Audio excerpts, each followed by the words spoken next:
Yes, guys. Welcome back to another stream, man. I've got two guests about to come in. We're going to be speaking about the title race, City, Liverpool, and Arsenal. Unfortunately, my Aston Villa rep, Billy, is on holiday, man, so he can't make it tonight. So we're just going to do us three. And to be fair, some people think that Aston Villa are not in a title race. Anyway, let's get some yes in the chat, man, for a bit of a shout out. Let's see who we've got in the building tonight. Make sure you have smashed a like on the stream and make sure you subscribe to the channel as well if you guys are new. Let's see who we've got in the building, man. We got Section 20. Good to see you, bro. Keon, Herbal, Sub Hottie. Yes, Bray. Where in the like button on a mobile? Come out the live chat. Yeah, click X on the live chat, hit like, and then come back into the live chat. Big up to Adrianil, DJN1, Reefston, Patrick. Good to see you, man. Big up to Mank Ninja. We got Steve, Caribbean Racer, Adam Quinn, Dipto. We got LB, MJG, Window Cleaning, Tyrone, Fox, Zeno, Abdi Salad. We got Jimmy Grimble. We got Nam. Good to see you guys. Hopefully you're all doing well. J.A. Great Bass in there, Oxen, and Musa. Guys, hopefully you smashed a like on the stream. If you've not done so already, make sure you hit that like button, man. Yo, big up to a man like SAAD and MONTS. How you doing, bros? We all good, yeah? Can't complain, man. I mean, you can, but you can't complain. Listen, hold on. He's talking about real life, I'm assuming. In real life, I'm fine. Yeah, we're not deep to it yet, bro. We're not. Football in life, you know, it gets a bit techie on that side. You know what I mean? Just wants to go straight in, bro. Yeah. You know what? There's been no football. I haven't seen my team play in 7 days, and I'm starving. I am starving. So apologies. Yeah, you know what it is. You know what it is as well. I was literally thinking the same thing before, bro. I was thinking, you know how everyone moans about the fact, well, not everyone, but like people moan about the fact that there's too much football these days. Yeah. I'm literally like so thirsty for football, man. I'm sitting here thinking, fucking, I gotta watch Everton versus Crystal Palace, man. Like, what? I can't do it. You know what I mean? Bring the big boys back. But yeah, listen, thanks for joining me, man. Listen, guys, the channels are in the description. If you're not already subscribed to Big Six Bants and at the Football Corner, then make sure you do. The links in the description. So let me come to you first, man. I feel like it's been a proper weird season for Arsenal, bro. Like. I'm not even that shot. I ban it here. Like, I thought, to be honest with you, start of the season up until your recent decline, I actually thought that you were getting the results more than the performances. A lot of the performances I actually think have been quite substandard. I don't think you've really played that well in a lot of the games, but you've been getting the results. And to be fair, since the results have started not being there, I actually think in some of them games you've actually been better than the results. Like the West Ham game, for example, you lost that. I thought realistically, you should probably at least got a draw because Gabby Jesus missed 2 sitters. The Fulham game was a stinker. I accept that. Like, I think it's been a weird season, man. Like, talk to me about what you're thinking about Arsenal this year. Where can I start, man? Where can I start? To be honest, I agree with you. Yeah, we started off. We didn't look how we did last season, and part of me was like, you know what? Yes. I thought that there would be a slight drop-off, a decline, just because of how hard they went last season. Like, we went for majority of the season playing consistently at that high level, starting fast, scoring early. So, yes, I thought that there would be a slight decline. I didn't think it would be this bad. I didn't think that our play would go out completely.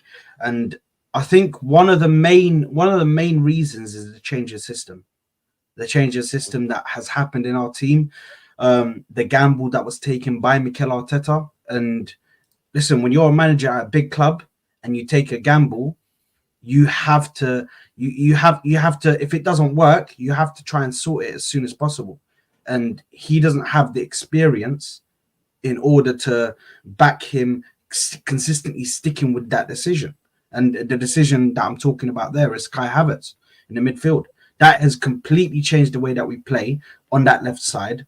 But to be honest, overall, I'm looking at the season and I'm like, listen, we're not that far away. We're not that far away from the play-alongs. Is crazy, bro. But it works, bro. Hey, listen. We're not that far away from first place, but he's made his job so much harder now because he's persisted with playing Kai Havertz in the middle. because now when you see Jorginho come in, we look like we can create chances. We look more fluid.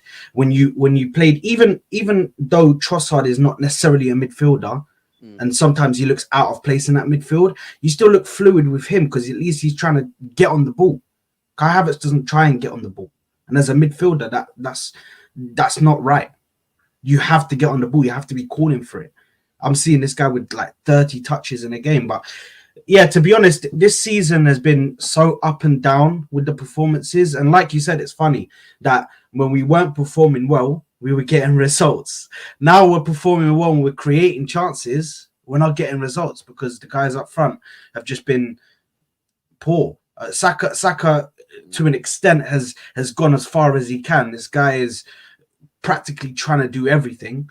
And eventually people are just going to be like, okay, so Saka's the only one that's doing anything on this team. Sit on Saka. Put 2 or 3 men on Saka. He ain't going to do nothing. The other players ain't going to do nothing. The other players ain't going to do nothing. You know, it's as well on me for Saka, bro. I think this was entirely predictable. I said this for a long time, man. You can't spam him out like this as a young kid for so long. And this is why I found it quite funny from a City point of view, because, you know, everyone always did the whole Foden should leave, he should go, he's not starting every single game. And I'm like, I actually think that Pep Guardiola's managing it well, yeah. And I've said for a long time that Saka needs help. I don't think young players should be playing every single game for a top football club. Maybe it's slightly different, yeah. I think it's maybe slightly different if you're at a smaller club. But when you're at like an Arsenal, City, Liverpool, United, where there's pressure on you. I mean, look at the way Rashford, you're telling me Rashford would be like that if he was at City. No, he's had too much pressure on him. And I think Saka needs to be careful at Arsenal that he might go down the same way, because if there's too much pressure on you and you don't have that, you know, that taking yourself out of the limelight, which he doesn't have at Arsenal because no one else really plays on that right hand side. I fear that he might go down the same way. I think one of the main priorities for you guys, for me now in January / in the summer, is to get another right winger. And that's not because I'm saying Saka's not good enough. Obviously, that's not what I'm saying. I just think that, like, it's not normal that he's playing that many games. You know what I'm saying? It's not only that it's not normal, OB. The thing is, you need competitions. He needs competition, because even then, if Saka, let's say for instance, Saka does drop a stinker, what's he bothered about?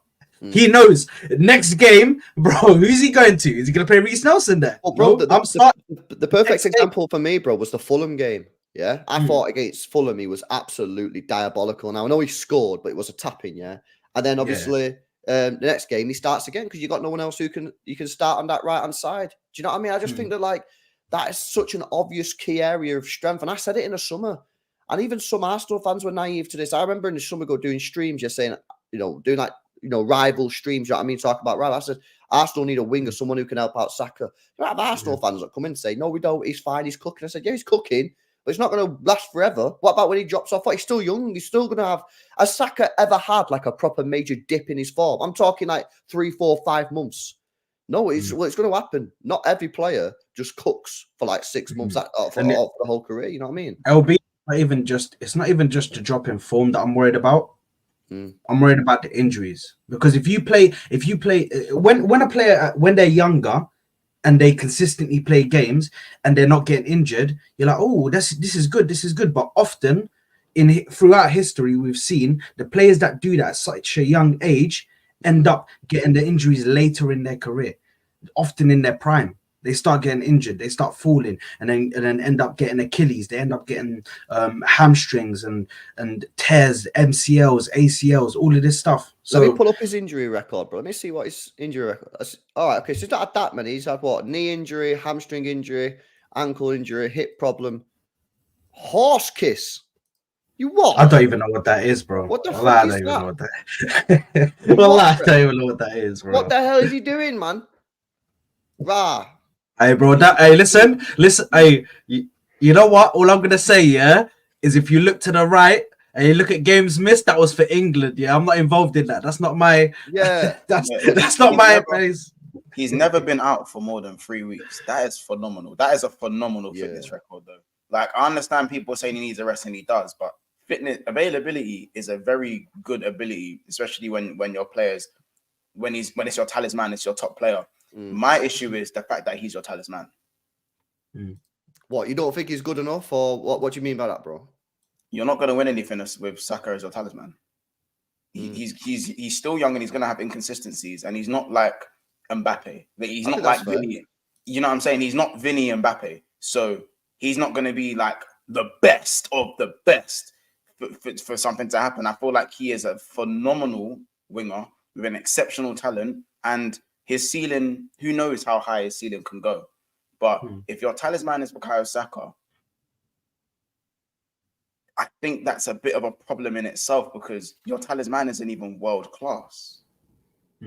Did you see what I'm saying? Your talisman, for me, I nailed on world class, and Saka's close to that. I think he is close to that. He's not far off it, and he can definitely get there in the next few years. But I think the fast track of expectation, because of how good his season was yesterday, has made people forget that he's allowed to have inconsistencies, because he is young and he is overplayed at times and he is over relied upon. So there's going to be periods where it's not going to look great, but that's going to happen because of his age and where he's at. But unfortunately, that and the expectation from the fan base are two different there's two different spectrums, two different sides of the spectrums. That now his expectation is clouded. It's not from reality what it should actually be. Like if you look at Liverpool's talisman, it's Mo Salah. Uncomparable. City's talisman is KDB or Haaland. Oh, fucking hell. They got loads of them. They got loads of them, so we're not even going to name them. But they've got enough. Look at the difference in talisman. Rodri, we're talking nailed on world class. And for me, that's a time thing. That's a later down the line for Arsenal Football Club. And now the good thing is that kind of saves Saka from not being world class, is that you still have a plethora of very, very good players. So the Odegaard that you have, I still think Jesus is a very, very good player, just not available enough. So he hasn't able to get in his groove for long enough. I still think Partey and Rice. I still think Partey is that new signing for you guys. Maybe that's later on. That's a subject for later on in the stream. But I think Partey, if he's able to stay fit and come back within a month or so, he's not. Whether he does or he doesn't, he's not. Rodri and Saliba Declan Rice and Saliba are also very, very good. Not quite world class in my opinion, but very, very good players. So you're starting to line up players of a certain quality, but because you lack match winners, like we've seen it maybe from Declan Rice a few times. We have seen it in glimpses from Rice, but this is Rice's first season in the champs. His first time at a top 6 team. He shouldn't be the match winner. Just like how Saka shouldn't be the talisman.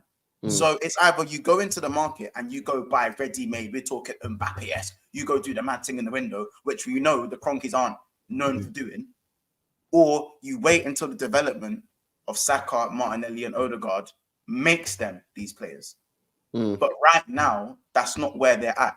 So I think the expectation is still a bit harsh because of almost like a victim of your own. Well, of course it is harsh, bro. He's only just turned 22. Turned 22 in September. Yeah, but that's the thing. But we ignore these facts that stare us dead in the face because he performs so well. Star boy, God's child, world class. Let's compare him to this. Come on, LB. You know we're no. But that's the Arsenal fans' fault, though, isn't it, Monts? That's Arsenal fans' fault for putting him on that pedestal, because I've never once said he's world class. I'm with you. I think he's a level just below world class. Yeah, I don't think he's world class. I think he's a level below. But if you're as a fan base, I don't know what you've been saying, Sad, but as a fan base, if you put, I've got to deal with it. If I do it with Foden, I've got to deal with the consequences. If you put a player on that level, you then got to deal with it. Yeah, they've got to hit the levels of that. Like we done it with Trent. So I'm not even saying that's an Arsenal thing. That's an Arsenal fan thing. The pedestal thing happens. No, it's not. Yeah, it happens with a lot of teams. It happened with Dele Alli. It happened with Saka. It happened with Trent. It happened with Foden. The only thing I'd say is that City and Liverpool have had that success to say, well, we put it on the pedestal and look what they're doing. Like it's like, well, it's working. You know what I'm saying? If Saka goes and wins a major this year, you guys can then say, well, he's on the pedestal. Yeah. It's working. Yeah. I agree. It's not happening. The thing is, for me, when it comes to people calling Saka world class, Declan Rice world, I've heard it all. And I'll be real with you guys. For me, because I grew up watching football with my dad, and my dad's a very old fan. You know what I mean? An old fan. He was watching Arsenal in the 60s and 70s and stuff. So he's an old fan. So for me, I hold the word world class is very high. You have to have 3 things. You have to have the natural ability, which I believe Saka has. He has the ability at times where he's playing to a world class level. you also have to have the numbers to back it, and then as well as that, you have to do it consistently for a period of time. If you don't have those three parameters, you can't be classified as world class. And a period of time, we're talking 3 to 5 years. That's the only time you can actually be classified as world class. For me, I can't classify you as world class. The only way you trump that by the period of time is if you win trophies. That in that regard, Haaland fits into that, because Haaland is world class because he went and won the trophies and helped his team win those trophies. Do you know what I mean? That's where it comes to me. But other than that, bro, the only player I could say probably is world class, if I had to put someone as world class, is Thomas Partey, and he's never available. That's the closest player to me that I'd say is world class. I know you said your pop's obviously been watching football back in the day, you know what I'm saying? So he has that sort of notion of the world class. But I even think it's not even as far back as we think. Even if we go back to 2017, 2016, or even if you want to go back to 2014, I believe, when Kane hit his first 30 goals season, I believe, that was called one season wonder. When Salah got 60 GA in one season, that was called one season wonder. You see what I'm saying? What players? What some? I don't want to navigate it towards Arsenal fans, but this is the case study I have to go with because it's kind of the only one I have right now. Because for me, people say Saka's been doing it for 2-3 seasons. For me, it's been one outstanding. And we're talking outstanding. He's had one outstanding season. In 2017 and in 2014, that was called one season wonder. Do it again, and then do it again. Now you'll get the world class tag just for doing it for 6 to 8 months. It's crazy. Oh God, crazy. Yeah. Well, these are the stats. So I'd probably say this is a good season. Yeah, first real season. You know what I mean? Then that season was a good season, and so far he's doing all right. But I do think he needs to improve his over level games. Let me just go through these super chats. Big up to LB before for the super chat, bro, my brother. And Mackenzie says Saka's batteries are running out. Maybe, bro, but this is on Arsenal. This is Arsenal's fault. This is Arteta's fault. This is on the board's fault, not Saka.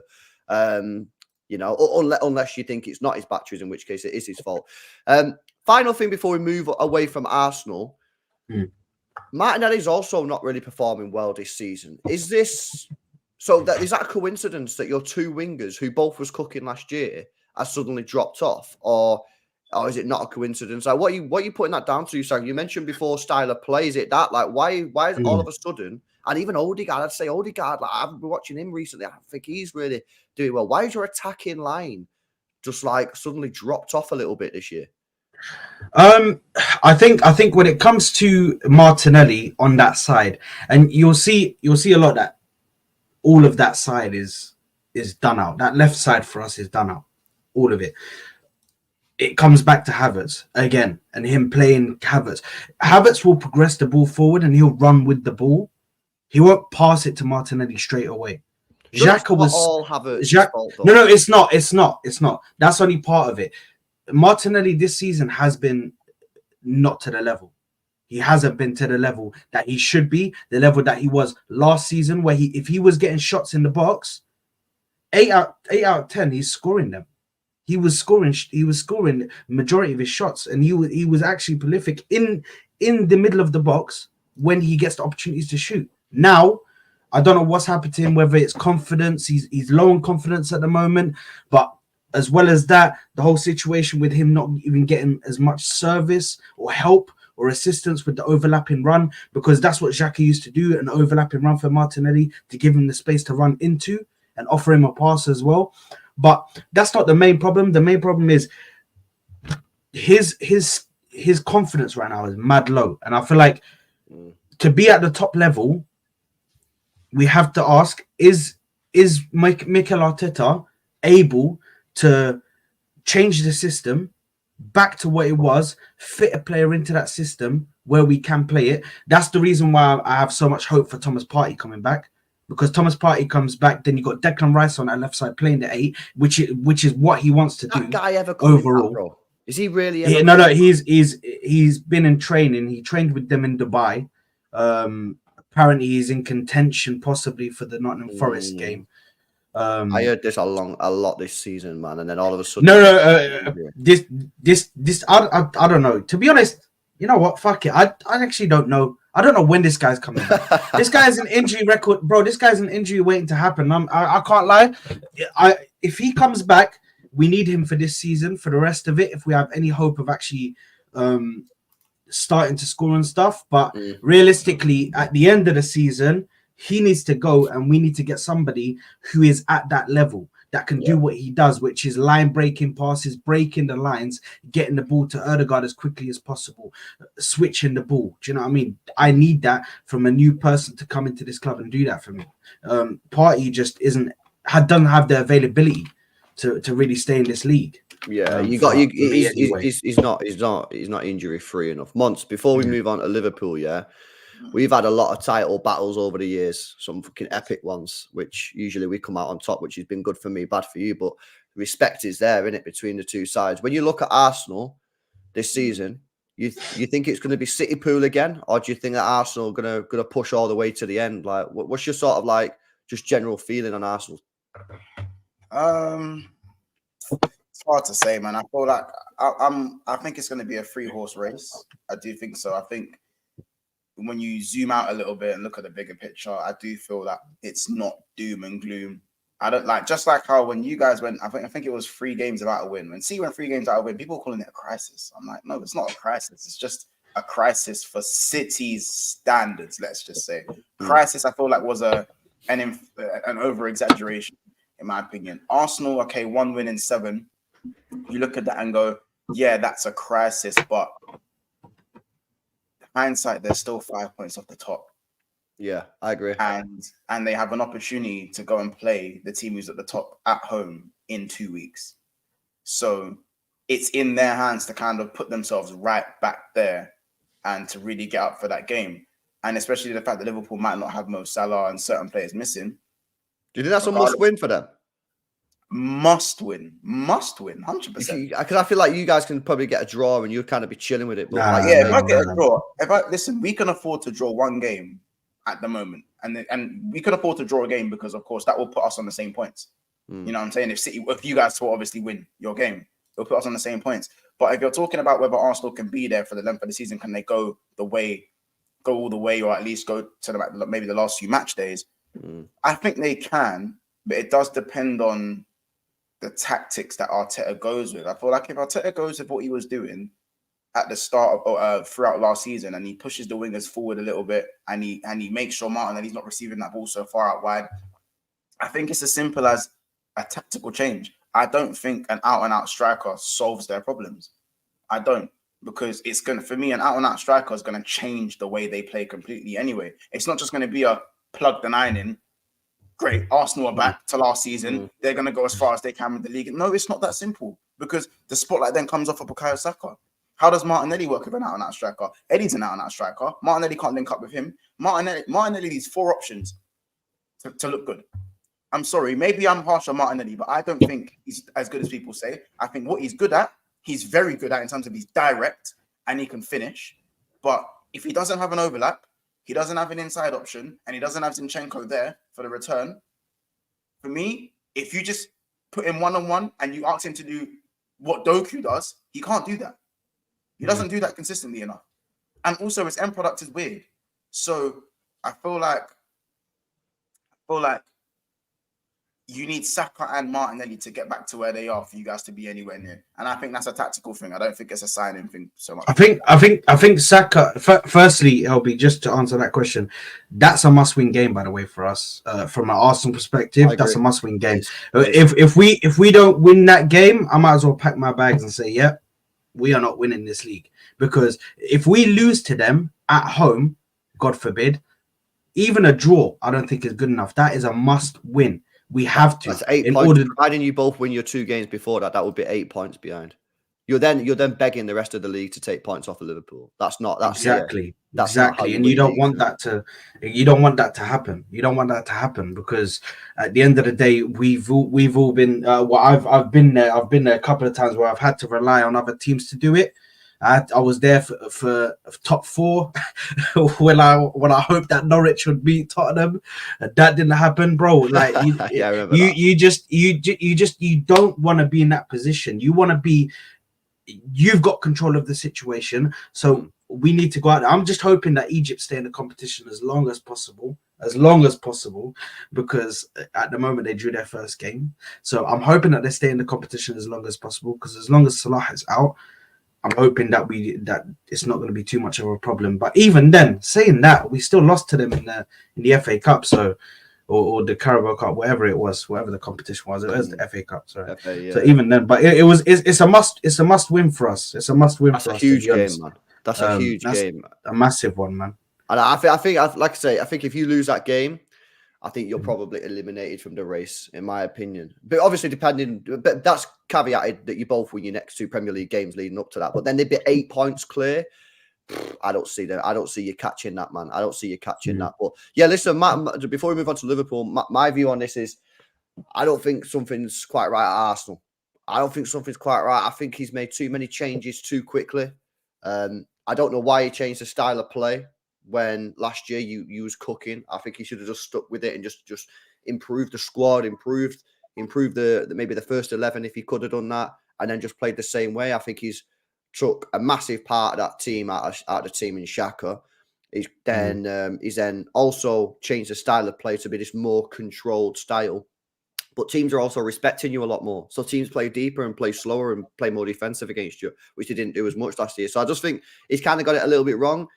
I think in the end, I think me personally, to see City Liverpool at the end closer, I think Arsenal might be a little bit further off. Just my personal opinion. But listen, you got a big opportunity to change that because, of course, the game on the 4th of February, Liverpool versus Arsenal at the Emirates, is absolutely huge. That is going to be a madness. Guys, make sure you drop a like on the stream if you've not done so already. If you're watching back on replay, let us know your thoughts on Arsenal so far this season. How you think they're doing, and do you think they can maybe even win the league? Let us know your thoughts on where they're going. But we're going to move on to Liverpool now. Month's been an interesting year for you guys as well, to be honest with you, because obviously last year you had a mad year, didn't even qualify for the Champions League. We all knew you'd be back, but I think it's fair to say that you're probably doing a lot better than everyone expected. I just thought Liverpool was going to be here, and at the start of the season, I did say Liverpool would be City's main title contenders, but you're doing a lot better than anyone thought. You've only lost 1 game all season in the Premier, but even that was a bit sketchy, if we be real. If you think you're confident, you got your chest out, what are you saying? See, I don't know how. He's got the zip all the way to the top, man. He's not got the chest out. I'll be real. We A cup settings right now, double, triple, whatever you want to call it, because I said it from when we originally went 5 points clear. The Arsenal capitulation happened over the New Year's period. Everyone seemed to just forgot about Manchester City. And I've said it to Daps. I've said it to a few City fans. I said it to Steve literally on Never a Foul, literally about an hour ago. They tried to tell me, Monts, where's your chest, bro? Where's your chest? What's going on? Your 5 points clear. I said, do you not know the meaning of PTSD? Do you not know? Do you not understand what I've been through? I've lost 3 title races to these pricks. Yeah, I said I need 12 points for me to start running my guns about City are done. 12 points. I need 12 points. I need 12 points. I need a 12-point gap. Chat, we've damaged this man. We've damaged him, bro. We have damaged his bro. It's been 10. I've watched these man score 3 goals in 5 minutes on the final day. Man can't tell me what I can and can't fit. Everything I'm saying has logic. So I'm talking about down to the finest details of football, like KDB applying his VO5. How many times do I need to say it? People are telling me Liverpool are there. We are there. 5 points clear. When I saw that picture of KDB and Haaland chuckling to each other on the dugout, I knew what time it was. I ain't dumb. I ain't stupid. I ain't seen KDB do his hair in 10 years. 10 years I've not seen that man do his hair. Now all of a sudden he's built like Matty Cash. He's built like a fusion Matty Cash and flipping 018, 019 Arteta. VO5 stronghold, the type that don't move in the wind.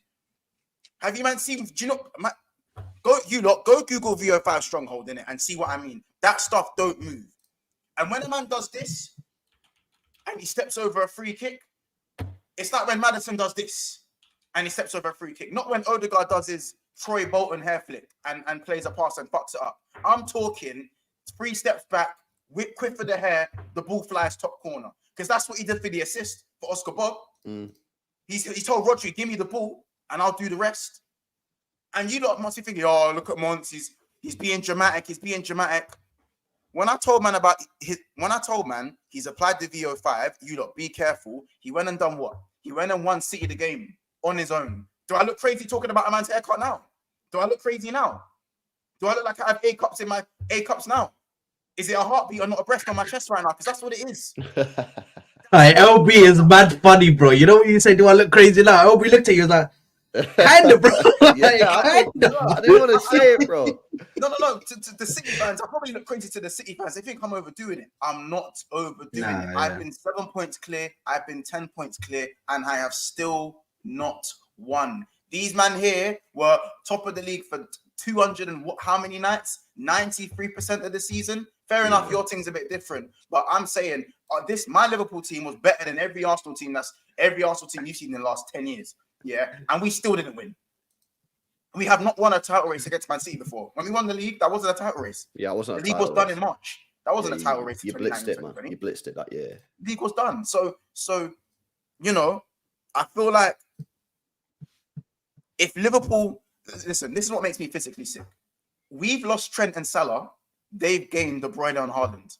I had to go throw up. Facts. I had to go throw up. That is actually mad. Actually, I didn't even think of it like that. But that is actually crazy. And Trent this year has gone Super Saiyan, man. Yeah, but what I would say is that if we're talking props for my own club, I mean, my prediction at the start of the season was Liverpool would comfortably finish first, and I was even kind of they didn't laugh at me, but it was kind of like comfortably third, bro. You just finished fifth, like you've done the whole league. Like, what do you mean? I'm telling you guys right now, the whole Premier League has been condensed from first to about 7th, yeah. And I don't think Liverpool have been amazing, but we've been the most convincing out of an unconvincing bunch. So everyone's been unconvincing, including Liverpool, but we've just been the least unconvincing. We've just known how to get over the line the most. I still think Man City are conceding very, very silly goals. Even up until last game against Newcastle, conceding stupid goals. Same with Arsenal, same with Liverpool. It's just about, at this point in the season, who can just get over the line. No one seems to want to have good performances this season in this 3-horse race. No one wants to have consistent good performances. None of us. I just feel like... You know why, Monts? Let me come on that point, yeah? That's why I think if we keep KDB and Haaland fit, that's why we'll win the league. Because I agree with exactly what you said. I think the 3 teams at the top, all right, no disrespect to Villa, everyone expects them to drop off.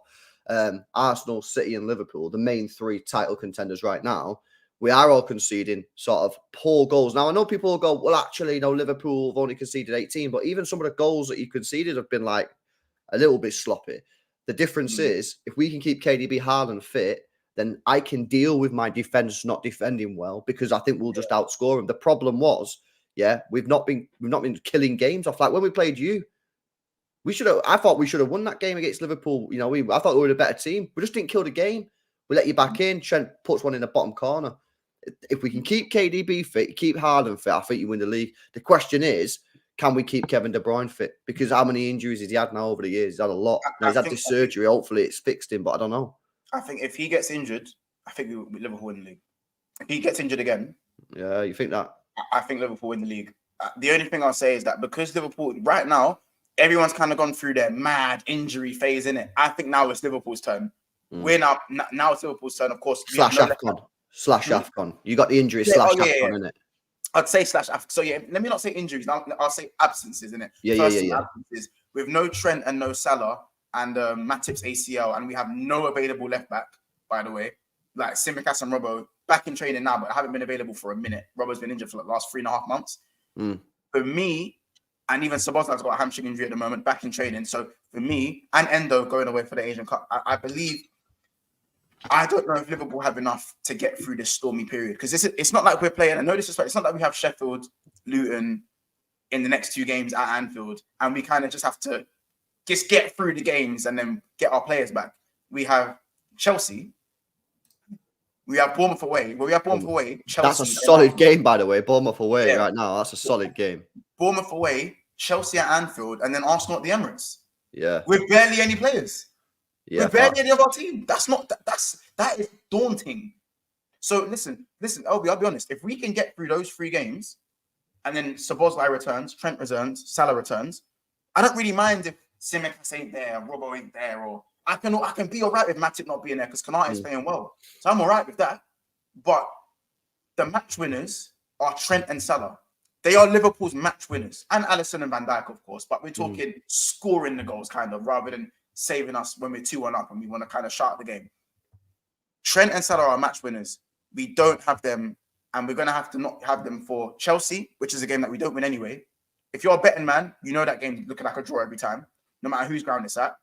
Bournemouth away, that ain't easy. We should win, but with the amount of absences, it's not going to be an easy game. We still have an FA Cup 4th round tie and Fulham in the semi-final, so a seriously congested fixtures. We've got 5 games with a seriously depleted side. If we can weather the storm and get a win again, how about this? I'd take 7 points out of 9. I'll take if we draw at the Emirates, we beat Chelsea and we beat Bournemouth, I'm happy with that. I'm happy with that because of the context of what Liverpool have right now. I'll be honest. Monts, I can't lie, bro. Listen, that Brentford game, we've got Brentford. Man City still play Brentford twice. You play Brentford. Do you play Brentford twice, or have they played them already? We played them with Tony as well. That's what's getting me off, bro. So Tony's coming back, and the way this man tweeted today, I'm free. Yeah, bro. It looks like he's ready, bro. This guy's gonna come back. He's like, I'm killing all these guys, bro. I don't care. I'm on it. All the betting apps, and I know he's deleted all the betting apps. He's deleted all. Yeah, bro. He's ready. He's ready. He's Muslim now. He's Muslim now, bro. He's like, hold on, bro. I'm not telling you. Bro. Those are gonna be banana skins for every single big team, bro. Because Brentford. I feel like adding him, it clicks. The only thing the thing is as well, Sadie, I'm looking at Liverpool's fixtures. I'm thinking I'd be surprised if they get to the City game, on the 9th of March without dropping any points, right? Contrast that to City. I'm looking at City's fixtures. I think City should win every single game up until that Liverpool game. And if that's the case, then City will be top depending on goal difference by the time we go to that Liverpool game. Because for me, I'm looking at that Liverpool game going, in an ideal world, I want to go to that Liverpool game being able to lose and still be top of the table. That's my ideal situation. Yeah, that's my insurance policy. Maybe if you get a draw, still be top, that's cool, yeah. But we're usually like a bit dead at Anfield. So I've got to already take that into consideration that we're probably not going to win at Anfield because historically we don't really do that. But I'm looking at City's next fixture. I'll pull up on screen. Check this here. You tell me if I'm being unrealistic here about should we win the next games. Burnley at home, that should be a straight dub. Yeah. Mm-hmm. Brentford away, that could be tricky, but I'm expecting my team to get the business done. Everton at home, we should be beating them. Chelsea at home, we should be beating them. Brentford at home, we should be beating them. Bournemouth away, tricky game, but we should beat them. And then United at home. All my home games, I'm expecting to win. And then we got the Liverpool game. I'm expecting to win all those games. I don't even think that's outlandish. I think that's just pretty calm. Yeah, muted, bro. I don't think that's a stretch. I think you draw 2 of them because of how weird your defense is. I don't know what's going on with your defense. It's really... Bro, the defense is stressing me. I keep saying this, but at the start of the season, I genuinely was looking at that Mourinho record at Chelsea, thinking we can get close to that. I never said we'll beat it, but I said we can get close to that Mourinho defensive record, 15 goals or whatever. Bro, it's been so bad, man. We've already conceded 23. We're halfway through the season. It's just, I don't know what's going on, man. Diaz, people don't want to speak on it, but Diaz has been poor, really poor. Kyle Walker's got a lot of the stick, rightly so, but Diaz has been poor, man. Akanji doesn't get the flowers. He's been our best defender this year for me.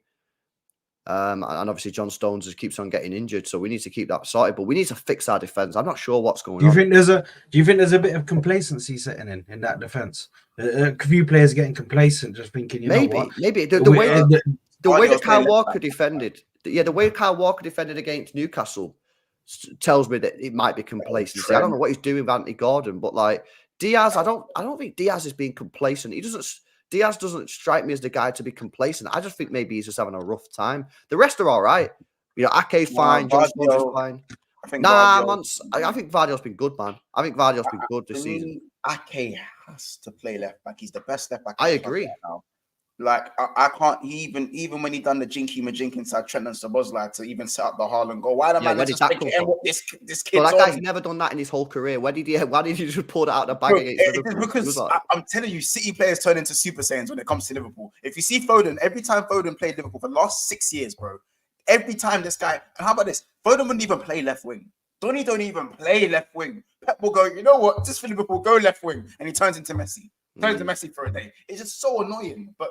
That aside, I think for me, Vardy, good player, probably is the future centre-back for Man City going forward. But if you're looking, this is the one time City have really slowed down him in the last, 3.5 years? Apart from maybe 2019, 2020 since then. So 3.5 years. I don't think this is the time to be playing Vardy left back when actively shore things up going forward and defensively. And that's not to say Vardy is a bad player. I just think he has a better player at his disposal there. John Stones is now available. For me, I struggle to see where Vardy gets into the team if John Stones is available and you just play Ake left back. But what I would say is that I think certain players might not be at the club maybe going forward, and Vardy is the future of Manchester City, let's be honest. And I think it's kind of like maybe a thing where Pep has to find the place to fit him in the team. We're also not in a rush in it, Monts. I think he's 21. So this is what I've said about Gavardia. I've said the same thing as you. Like, he's going to be the future of City. He will be a centre back for Manchester. He's not going to stay. He's not going to be a left back his whole career at City.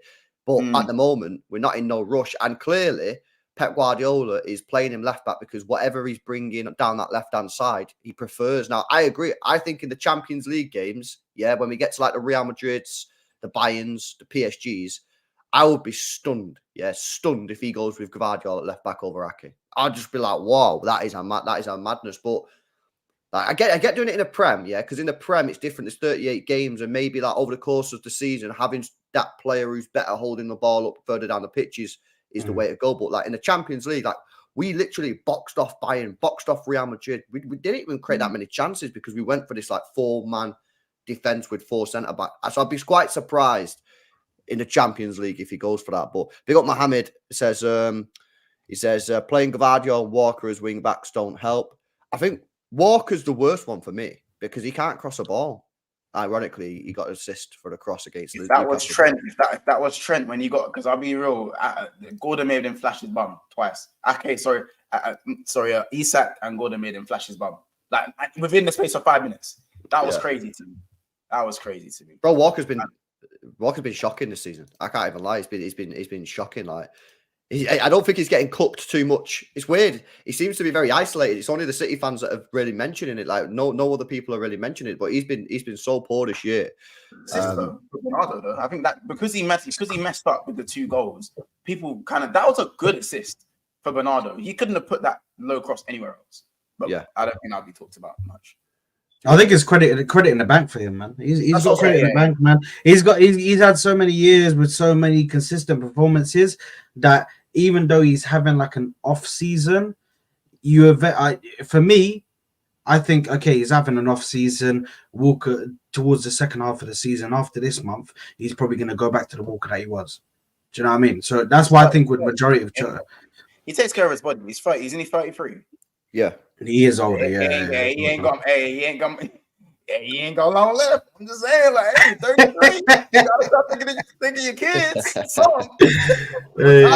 You know what I would say as well? I think when John Stones comes back, because he actually had a couple good games when Stones was back, because Stones pushes into midfield, which means Walker plays more deep. Whereas he's not really done that because Stones has been injured. So he's been playing in right wing, man, which he just cannot do, man. Listen, guys, we're going to wrap up in a minute or two, but if you've got any questions for SAAD or for Monts about Liverpool, Arsenal, City, or any other club, then please send in a question, and we'll ask the boys. Let me just whack this in. When is Walker 34? I'm gonna check that. When is he 34? I'm just checking. But guys, if I just say one thing just about City, because I heard a lot of that stuff as well. I heard a lot of that stuff. People saying, "Oh, you know what? He's City have an off season. It's crisis mode," and I was like, okay, a similar thing to what Monts is saying. Is everybody forgetting that De Bruyne is just sitting there? And I can't lie, as soon as I saw him in training in that wherever it was, Dubai, wherever you guys were, and man was smiling, bro. He was like, yeah, he's like ready, putting in Instagram posts and tweets, all sorts. I was like, yeah, this guy looks a bit deadly. And he just comes back and does that, bro. He literally comes back and does that, bro. De Bruyne for me is remarkable, man. I wish I had that guy on my team, bro. I wish I had that guy on my team, bro. Because, bro, he's no. I'm talking about De Bruyne. Oh, yeah. I'm thinking about no. He's 30 for 30. But he's 30 in May. He's 34 in May. I'm just saying, like, he takes care of his body, but 30, man. That's the last I said. When Kevin De Bruyne is warming up, the whole country is starting to shake. I understand. Yeah, it's true. I've seen that whole video. Everybody just saying, I've seen that whole video, man. But yeah, listen, for me, it's just it was obvious that City would come back into this. I never, for once, it never ever crossed my mind that City are in crisis mode. I thought they just start how they always start. This always happens with City, to be honest. They always start off a bit slower, and then when the new year hits, bang, race is on. Everybody, squeaky bum time. This is our time. This is where we start playing. Yeah, facts. Right, let's go through some of these questions before we wrap up. Quick fire questions. I'll send this one to SAAD. SAAD, what are you thinking about this one, bro? Thoughts on Rodri in not in the World 11? Did you see that? Didn't get in the World 11. Yeah, that's crazy. That's crazy. I don't know another DM. Who did they put? Because I heard that he did. But it was 2023, bro. Like what? I mean, yeah, 20. Yeah. Whoever's making that list is smoking some serious budge, because Rodri won more trophies than he lost games in the whole year. Like, what you talking? That was crazy. Crazy. Rodri is the best DM we've seen in a minute. Right? The way he changes your team and the way he affects your team when he's off the pitch and not playing for you guys is crazy. So the fact that they didn't put him in the World 11, it just clearly shows how biased that stuff is to now in the moment. Yeah, facts. Monts, who do you want as a 6 at Liverpool, bro? Paulinho. Paulinho's a baller, man. I've wanted Paulinho for a long time now, innit? Like, over Caicedo. Yes, I know I barked for Caicedo, but that was when it became apparent that Liverpool were actually doing what they needed to do. So if anyone's saying, yeah, but I won't vote for Bark, you're doing all that. Listen, things happen, okay? Things happen. Paulinho's a shout, man. Big up Igal says, SAAD, do you believe Arsenal will still win it, bro? Listen, there's a chance. There is a chance. It all depends on what we do in the market, firstly, if we can bring players in, because right now it's looking like we haven't got money.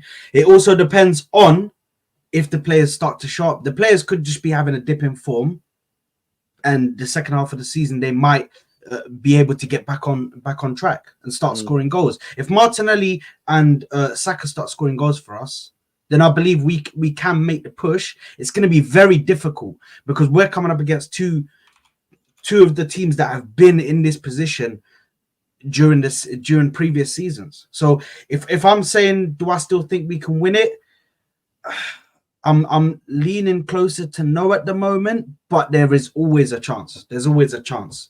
I'm you know what? I'm on the fence, man. I'm on the fence. I don't really want to give it yes or no. Actually, I don't want to give it yes either. You ain't got a chest either. All right. Steven says, That's okay. You don't have to get your chest out. It's fine. Steven says, Monts, how good is Endo really? So if Rodri's a 10 on a 1 to 10, what grade would you give Endo? He's done better than I thought he was going to do. I thought the guy was ass, and then I started watching. I was like, right, this guy's actually not that bad, you know. It happened a few times. He got beaten up at Crystal Palace by the Decorays and the Gay, and then the Decorays, the Will Hugheses and them, man. And what's the other one? Onana. They punched him up in midfield. He got hooked at halftime. He's been hooked at halftime in the Europa League as well. But I don't know what happened after that. I don't know who had a word with him. But since that game, he has been very, very good. And if we're gonna give him on a scale of 1 to 10, I'll give him a 7. You know, because I can't say 8, 9, 10 because of that's gas. Yeah. I can't call this is Endo. I think this is just good form. I need to see it for longer for it to be more than just for me to call it more than form. So good form, dodgy start to the season. He wasn't even, McAllister's not a 6, and he wasn't even getting into the team over McAllister, so I can't ignore that. So I'm going to say 7, low 7s. Sweet, sweet. Final 2 questions. Alex says, SAAD, if you had one signing for January, who would it be? Ivan Toney. I think he just with the passing, because he drops deep into the midfield as well. He does what you want from a striker in Mikel Arteta's system. He does it. All he has that's different from Jesus. Obviously, Jesus has the on the ball ability that is much better than Ivan Toney. But Ivan Toney has the finishing touch. Ivan Toney he's in the box. If you're going to cross that ball in, he's making sure damn well he's in the middle of the box and he's like, I'm going to get to that ball. I'm going to try and take a shot. So Ivan Toney's the one signing for me, bro. We can make do with the midfield for now. Yeah, I like that. And big up to Sub Hodge. Yeah, bro. Sorry if I butchered the name, innit? Final question coming for MONTS. He said, do you see Liverpool have a distant chance of buying Mbappe? I've seen some of these rumours flying around, man. Surely he ain't got the cash for that, bro. The guy's on like $1 million a week, isn't he? Look at him, man. Just saying that you know the answer to this question is no. What are you delaying for, bro? Come on, we can end the stream, man.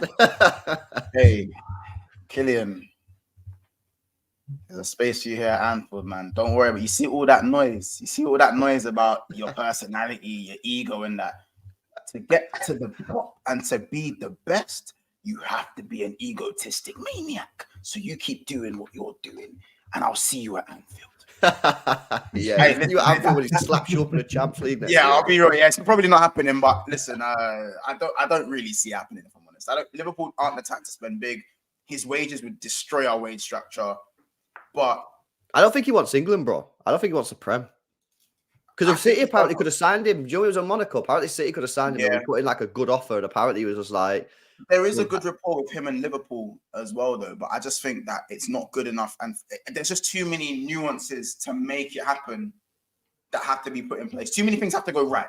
And in the transfer window, as I've learned, when it comes to the big signings, it don't necessarily go right, does it? You know what I'm saying? I'm humiliated by the situation. Humiliated. You know what, Monts? I don't think the money is going to be a massive thing, to be honest. Because no, it's not even just being free. Even if you pay for the wages, which let's say for instance it's a massive package, where you're paying him like 700k a week or something like that, you're making money back from shirt sales, like.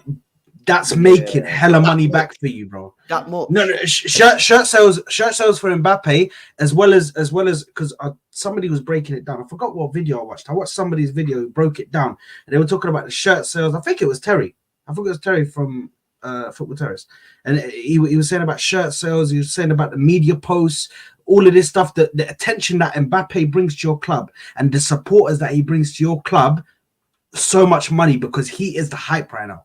He is the face of football right now, a young face of football, bro. And now when you think about football and you think about a youngster that's killing it, first thing that pops into your head, Kylian Mbappe. Look what he's doing in the World Cup. Look what he's doing for the club. Do you know what I mean? So I think he brings as much money as he takes out of the club with his wages. But I don't think it will be as high as 700k a week. I think he will. Well, Haaland's on what, 400? Yeah, I think he'll honestly drop to like 500, bro. I think look, because you know how Liverpool work, we have our bonuses are like proper bonuses. So we usually go with a little bit of a lower base, and the bonuses what's bringing up to the 400k if we're talking about the big boy contracts at our club, like the Salahs and whatnot. Same if you look at Haaland. Haaland's not even City's most highest paid player. 400 is still a lot. I think he's on 385 or something like that. Yeah. And his bonuses take him to his bonuses get him to that $500,000. And I think he's probably clearing that, to be honest with you. Well, he cleared that. He cleared. His bank was ringing him like, "Hey, yo, what the hell? I thought you was on 400k a week. Why are you getting like $1 million a week, bro?" He cleared that easy, bro. Yeah, man. ID, big up, man, for the member chat says, our defense has been shaky this season, but the system Pepper's been using this season, pushing fullbacks forward, who aren't fullbacks, is at fault. Yeah, it's definitely partially to blame, man. 100% is partially to blame. Not all to blame for me, but yeah, I agree. Especially on the Walker. Gvardiol less so. I think Gvardiol's more used to it, but definitely on Kyle Walker. Look, guys, we're going to wrap up, man. Big up to everyone that's in the stream. Hopefully you enjoyed it. If you did, please make sure you drop a like on the stream, guys. Yeah, we got over 250 people tuned in. We just got to 200 likes, which is decent ratio. Let's see if we can get to 225 likes by the end. So please hit that thumbs up button. In the description, you will find the links for both of these guys' channels, Big Sixpence and the Football Corner. So make sure you go over there and give them guys a sub. Always worth helping support the panel out, guys. So make sure you drop a sub. But yeah, big up. You guys got anything coming up on your channels next days, or what's going on, man? SAAD, what you doing? You're doing AFCON watch alongs. Yeah, I'm doing a load of AFCON watch alongs. So if you're interested in AFCON watch alongs, today we did a Morocco AFCON watch along, which we won 3-0. Big up to Morocco, Dima Maghreb. But yeah, we're doing AFCON watch alongs. We're also I've got any Arsenal content. I cover Arsenal content. I also do a show called Cold Hard Truths, where I bring on guys and we speak about just talking facts, bro. Just talking facts about any issues that are going on in football. So drop me a follow, drop me a subscription. All of it is appreciated. And make sure to subscribe to all the boys on there, man, as well. Yeah, big up. Monts, what you got going on, man? Tomorrow, same sort of thing. 12:30 will be the transfer update show where we just talk a little bit about transfers. And then, of course, the evening show will be the team of the season so far. I know that's like a fan favorite. That's dangerous, that, bro. Yeah, that's a dangerous one. It's going to be a messy one, but it's basically about messy. Everyone kind of knows it's the messy type of thing. But that's we enjoy the chaos. So yeah, man. Hopefully you guys tune into that, but also tune into all the shows that LB's got coming up tomorrow. Make sure you tune into the Football Corner as well with the AFCON watch alongs, and just keep subscribing, man. There's enough subscribers for everyone here. Chat's been amazing today, and yeah, man. Thanks for having me on. Big up. Guys, hopefully you enjoyed it. If you did, smash a like on it. If you're watching back on replay, give me your thoughts down below about City, Liverpool, and Arsenal. I want to know what you guys are saying. And guys, I'll be back tomorrow. Catch you in the next one. Peace out.